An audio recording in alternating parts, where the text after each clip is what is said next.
Hello everyone, it's Shel C from PaperOcotilloStudio, and I'm sharing with you today my mixed media altered shipping tag using the prompts from the Facebook group Tag It Tuesday. This group is run by Sherry Whitfield, and she has a monthly challenge for making an altered tag, and also if you want to, an ATC or altered playing card during the month using some prompts.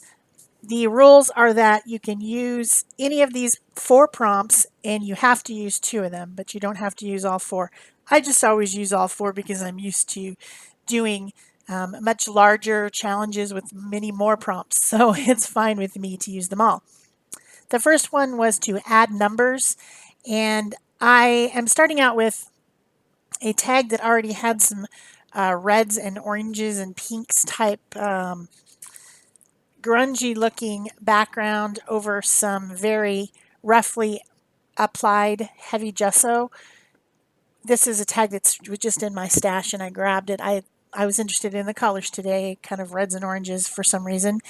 And then I had a little scrap on my desk of a piece of tissue paper that has what looks like classified ads or something in it. And I thought that would look nice on there, so I glued it down with some Liquitex matte gel medium. And then I decided to do the prompt add numbers. I have some stamp sets. These are both from Stampin' Up. I'm sure they're retired, they're old stamp sets, but I will look on eBay for you and put links to them if I can find them on eBay or someplace that you could buy them used.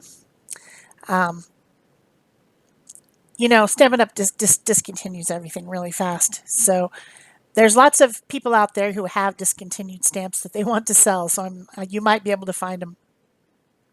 The first one has large, kind of skinny, very normal looking letters, and I stamped those on there using some acrylic paint.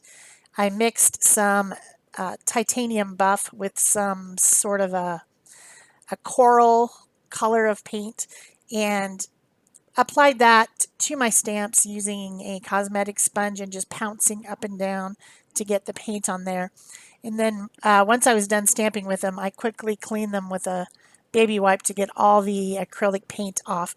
Acrylic paint has plastic in it. It's pigment mixed with polymers, and so you don't want to leave that on your stamps. It'll ruin them, or it'll at least make it extremely hard to clean. It gets clumps on there because the rubber attracts the plastic's rubbery stuff and they get together and want to make babies. So you just need to clean that off right away. So then for the second set of stamps, which I think is really cool, I have the alphabet that goes to this too. I think it's called Collage Alphabet. And then these are the numbers that go to it. I stamped those using a archival ink, which is an ink that doesn't smear or run when you put water on it. A good idea for mixed media because you might want to put some more layers on. The next step was to use a crimper or something corrugated, and I had a little scrap of cardstock that had some copper paint stenciled onto it, or maybe it was a part of a gel print or something that just happened to be laying on my desk. I have all kinds of stuff, scraps everywhere. So I crimped that using my crimper and I sponged the edges with black. And then the next step was to use a roller stamp. So I got out one of my wheel stamps from Stampin' Up! Again, and I just rolled it in the black ink that was already there on my desk. I didn't put a cartridge in or anything. I used that archival ink, and it's just got some kind of a, I don't know if it was supposed to be textured wood or just some sort of a grungy texture to it, and I rolled it a few times across the tag and made like a textured area. And then I found some copper colored magic mesh and I put that across there. It's usually sticky, but I guess I've had it for so long that it's not sticky, so I had to stick it down to my tag using some matte gel medium. It was kind of being a pain.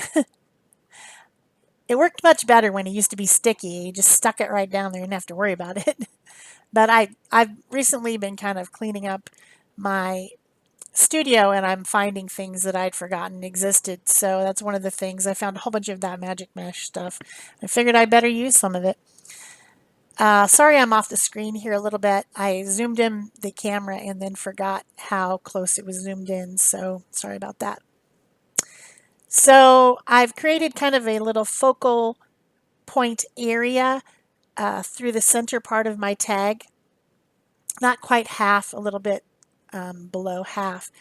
And then the next step was to use or add an envelope. And I thought about making a tiny envelope and putting it on there, but I thought, what's the purpose of that? So I just used something from an envelope, which is a stamp, a canceled stamp.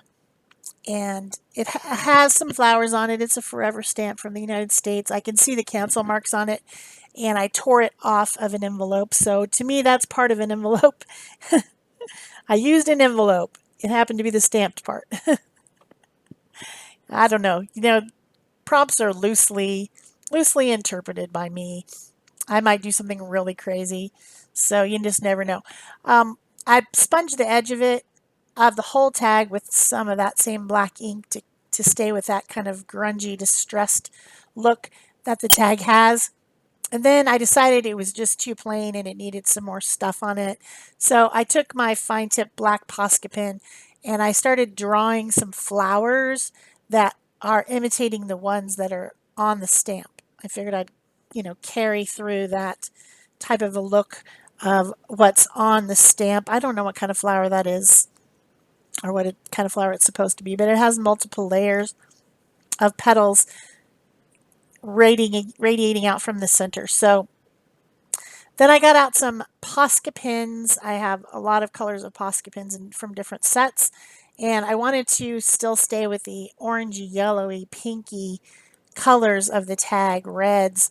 So I got out the colors of pens that I thought would be right, which is this kind of a Naples yellow color and a peachy color, a coral color, and an orange color. And I am painting using my water tank brush. Remember, this is an acrylic ink. It's just an acrylic ink. So you can use it kind of like an opaque watercolor or gouache by I just ended up putting some drops on my underpaper and picking it up with my water tank brush and coloring, blending, mixing. And the nice thing about it is that it works well over a dark background like this because it's quite opaque. Since I'm mixing it with water, you can see a little bit of the background coming through in some areas, but that's fine with me. I like the mixed media look. I like there to be the idea of layers, but this is the foreground, so I want it to be mostly colored in. Once I put one on there, I thought it needs more than one. It just kind of looks unbalanced. So I added another one below the focal point line, and then I ended up adding just a couple more little partial ones up in the corners just to make everything more balanced. It was looking, I don't know, it's just something that you do until you decide that you're happy. I hope you're enjoying this video. If you are, please remember to give it a thumbs up and leave me a comment or question below. Subscribe if you haven't already. If you have subscribed, it would be great if you turn on your notification bells. That just helps YouTube recommend more people to my channel who might be interested in it. I don't know why. It's just part of their deal. And you can share this on Pinterest or Facebook or someplace else if you know someone who you think would really like to see it, or you just want to pin it on Pinterest for yourself to watch again later at some point. That's always great. Those things help people find my channel. So I'm still continuing painting my flowers. And when I finish that up completely, I'm going to give it a quick dry just to make sure that all that ink is dry. And then I'm going to go over the lines that I've kind of obliterated, the real stark black lines, with the pen again, just to bring those lines back up. Like I said, this type of paint, ink in a pen, is kind of opaque. And so when I went over the lines, colored a little bit outside of the lines or whatever, the lines get covered up by the paint. Even though you can kind of see them, I just wanted to bring them back to the front, back to the front. So I'm going to put a link to the products that I used on this video, as well as a link to the Tag It Tuesday Facebook group. You can go and ask to join that group if you're interested in doing altered shipping tags. I was thinking about this the other day. Is like, who started doing altered shipping tags? And I think that it was a convenient demo vehicle for people like from Ranger and different things, something that they could easily get and demo with at trade shows and stuff. And that's why it started. But you know what? It's really fun. It's fun. I like to do it, and I like to give them away.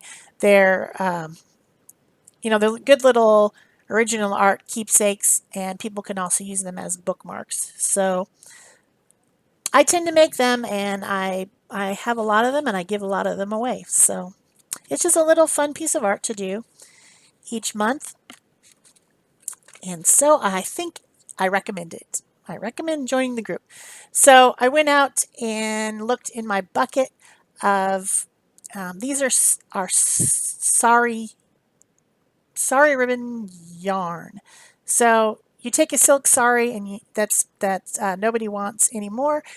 They tear them up into strips, and then they sew the strips together to make a yarn, which you could crochet or knit with, which is really cool. But I just think it looks, I like the fibers. I think it looks neat. It's my favorite thing to add to the tags. So I found a red and kind of a coral pink and a Naples yellow, and I tied those on to the tag.